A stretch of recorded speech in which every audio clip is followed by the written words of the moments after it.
We're up all night to get lucky. We're up all night to get. We're up all night to get. We're up all night to get. We're up all night to get. We're up all night to get. Danny Mendez, that's me. That is you. Don't get it twisted. I don't think anyone can. Like those cat people. I think that may be like a topic for another show altogether. It is a topic. We don't have the time.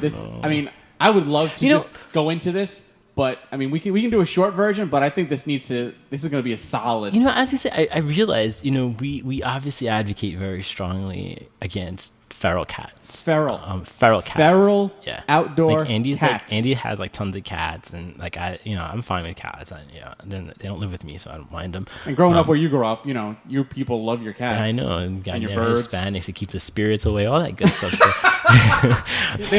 they don't take your breath like Stephen King taught us? They do. I don't trust them. They protect you from little trolls, all that good stuff. So, no, we definitely have a very strong stance against feral cats. I think that they have no place in the natural environment, I think our native wildlife comes first before any kind of introduced species. Yeah. And I think a couple people are getting it twisted in that we're advocating, hey, you go out and kill that cat. Yeah, that's not what we're saying. If you growing up in this city, you deal with stray cats, you deal with feral cats, and me and my wife have taken in a couple cats from the outside. Now, mind you, they weren't feral, but they've been around our property for a solid 2 years before we brought them in. Wow. And, imagine, the death that they, dealt with on a daily basis in 2 years. But we took them in, and we keep them in. We don't let our cats outside, mainly because we're in a second-floor apartment, but we don't let our cats outside. If we had a house, we wouldn't let our cats outside. I would build some type of enclosure to put them outside so that there's an outdoor run that I've seen, amazing setups for these animals.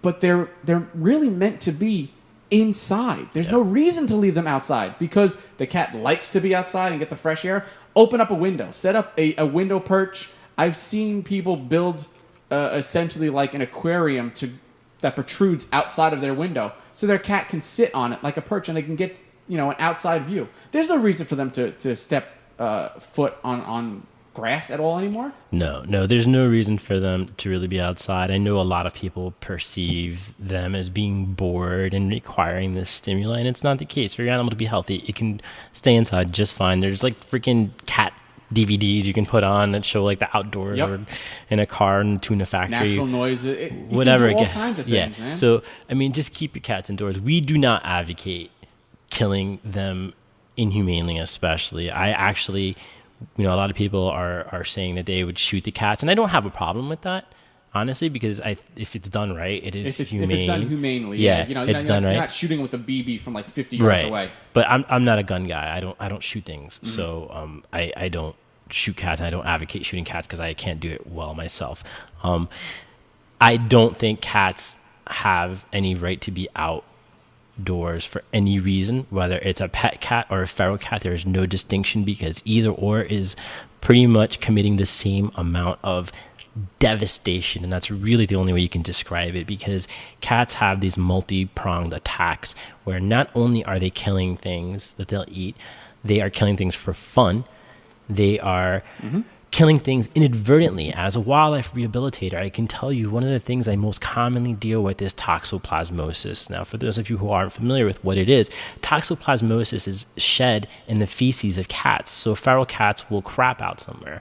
Then, then a raccoon or an opossum, fox will come by, and a lot of times other animals like to eat other animal feces. There's actually a lot of nutrients in there that will get recycled by some animals, and inevitably one of these animals, even though they don't need to eat it, but they just need to come in contact with it. But 9 times out of 10, they've eaten it. So what they'll do is they'll come across feral cat feces, eat it, or get infected with toxoplasmosis, and it's horrible, and it lingers, and it devastates animals on a huge level, in a delayed way sometimes, so you might not see the effects for a while. Our wildlife is affected so horribly by this, and it's a major, major issue, especially here in the Northeast, on top of the fact that the cats also attack the animals. when cats attack animals, they have a tremendous amount of bacteria in their mouths. And anytime a cat makes contact with a wild animal with their mouths, most of the time, I'd say probably 90% of the time, that animal is going to come down with some kind of sepsis or bacterial infection as a direct result of the bite. So even though the trauma is not bad, sometimes people will peel their cats off of rabbits. Rabbits have this kind of tissue paper skin, which is made on purpose that way. It tears away so that predators can't always get them. So when a cat grabs a rabbit, it will usually tear away a good swath of skin. And, in most circumstances, the animals can survive that trauma fairly easily. But the problem now is you now have this septic environment because of the bacteria introduced from the cat. So you immediately have to put these animals on an antibiotic regimen. So not only are they healing from their wounds, but they're also being put on antibiotics. And all this has to happen before they can be released, if they have a chance, because very few animals survive cat attacks, period, whether it's because of the trauma or because of the bacteria as a result of the bite. So absolutely no good comes of cats. Even if you don't see your cat eating something outside, I promise you it is. I promise you they're hunting, and because it doesn't bring it home doesn't mean it's not happening. They kill for the fun of it. Just like, it's what entertains a cat. Killing things is what makes them the way they are. And I'm not saying cats are evil. I'm saying they're evil. But this is what cats do. This is what a cat does. It kills shit and it enjoys it. It's a hunt. It's a predator. And some people will say, well, that's the reason it needs to be outside. No, there are entire species that are going extinct as a direct result of feral cats, if not the increased pressure that feral cats are putting on it. I mean, I think I've talked about it recently. There are some cool lizards, beautiful lizards that people haven't even seen on little islands in Mexico. And now they are almost completely decimated, mostly due to feral cats. It's crazy. I mean, we talked to Tom Crutchfield last year, and he was talking about, the iguanas in the islands and how their populations are being decimated because of feral cats that came onto the island with all these people.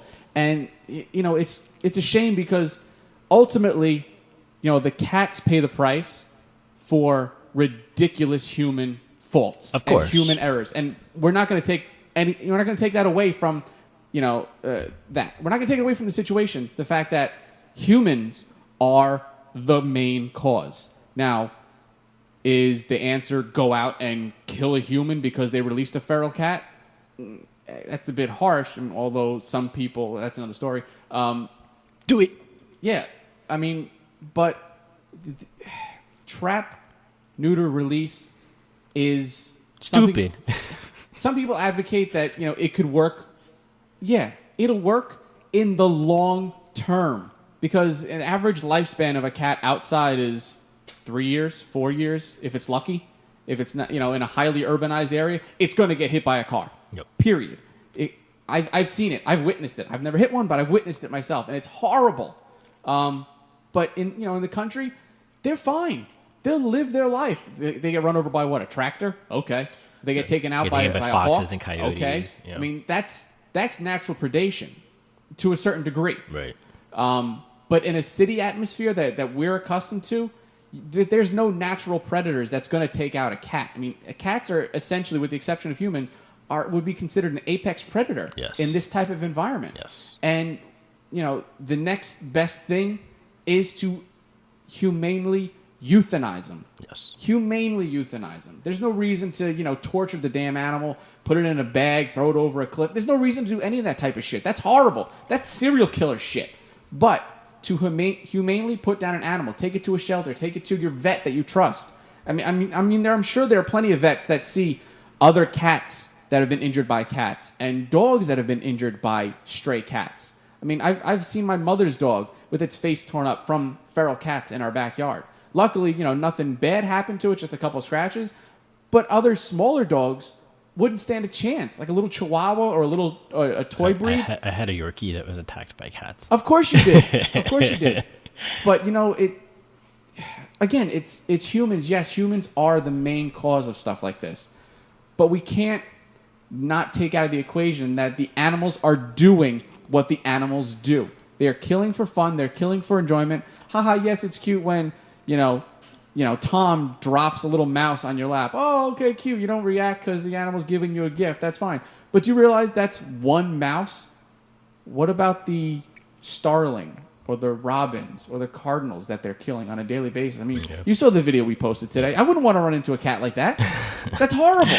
And especially this time of year, it's so vital because this is now the time where bird fledglings are just running amok everywhere. They're jumping out of the nests for their first day, and a lot of them aren't always capable of flight, or they're clumsy, or they land in the wrong spot, and cats just have a field day at this point. And that's a huge reproductive effort. You have a bird, say a robin, who was hanging out in Central America a couple of months ago, and took this like 2,500-mile trek up to New England to his arms tired. Yeah, and boom, boom, boom, to reproduce, and now is going through this whole effort. And this animal has dodged weather, has dodged birds of prey, has dodged all kinds of crazy stuff on its journey, only to end up in a backyard in New York or New Jersey or Massachusetts, wherever, and getting killed by the family cat. And it's just such a waste of biological resources, and it can all be very simply controlled by keeping your cat indoors. And I think that's first and foremost what we advocate, is keep your cat indoors. And everything else, that's it. There's no other solution in my eyes. Personally, as far as remedying the situation, trap, neuter, release doesn't work. And I know people will fight day and night about this, and that's fine. Everybody's entitled to their opinions, but here's a simple equation that will show you why trap, neuter, release doesn't work. Trap the cat, neuter the cat. Great, no more reproduction. But here's the bad part. Release does not work. Release never works unless you're basically cutting the cat's legs off and its canines, and then maybe getting rid of its eyesight, cutting off its whiskers, and plugging its ears up, and just throwing that little meowing stump out back to the road. That's really the only way that you can convincingly say that the cats are not going. Dude, you know what? That's a perfect idea, because aren't the Asians and Japanese, Chinese doing that with sharks? What's the difference? Good point, Andy. What's the difference? Seriously, what's the difference? None. I mean, we're not eating the legs of the cats. We could. I wouldn't want to, but we were just it's the same. Cutting off a body part and cutting it. Essentially, what you just said is exactly what they're doing to sharks for shark fins. Yes, it's okay. So let's do that. Let's cut off. And millions of sharks are dying every year. And that's millions. Okay. Yeah. And a couple people complain because we're saying to get rid of feral cats. Give me a goddamn break. There's better things to fight for. If we're not hillbillies, we're not hippies, we're not PETA. Give me a break. We're not. Far from it. I love a good goddamn hamburger once in a while. I love a goddamn filet mignon. But you know what? I'm not going to allow my cats outside for two reasons. Number one, they might get hit by a fucking car. Yeah. I'm not going to have that. Nope. Number two, they may be taking down numerous animals and then come back into the house. And who knows what they're going to bring back into the house. Yep. Especially if you have kids, if you have a dog, if you have other cats, and you have one cat that goes outside because he likes it.